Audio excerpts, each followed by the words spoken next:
Okay, hi Miss Dia. So the first thing that you'll want to do is go to codesters.com. They'll then press login and they can sign in with their class key. Okay, so their class key, and I will email this to you, but their class key is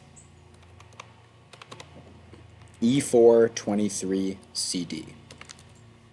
So you press find my class, and then if you see their name, so for let's just do Isabella, and her password, both of their passwords are ABC123. Press login.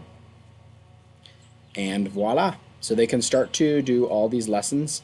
It's pretty intuitive what they do, but essentially they can look at these examples. Every project, every lesson, there are about 20 lessons. Each of them ends with a project, and so they can look at the examples of the projects they'll create at the end of the lesson, and then they press get started. So again, there's plenty of resources on codesters.com, but I'll just give you a quick preview. This is right here called the the toolkit. And so basically, the way coding works on this program is you grab blue boxes, you drag it over to the code editor, which is in the center. Notice before I let go, it's got the code inside the box, right? So if I let go, boom, now it's there. That's what you do. And then anytime you want to see what the code's going to do, you just press play. And notice on the screen over here, you can see it. So if you click on it, and you basically just follow the directions. There's always going to be a grade that they assign to you. And really, essentially what you're going to do is you're always just going to read these directions and follow them.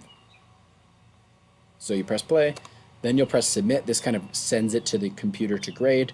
Then you press next, and boom, look, I'm already on level 2. I'm going to read these directions. If it wants you to grab a block, it usually outline it in orange. So look, I'm going to grab it because it says to grab the summer block.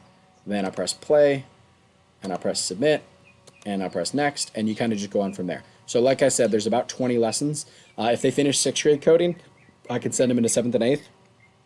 So just let me know as you're obviously as you're figuring out their daily schedule and what they need to get done. Hope this helps, and let me know if you have any questions.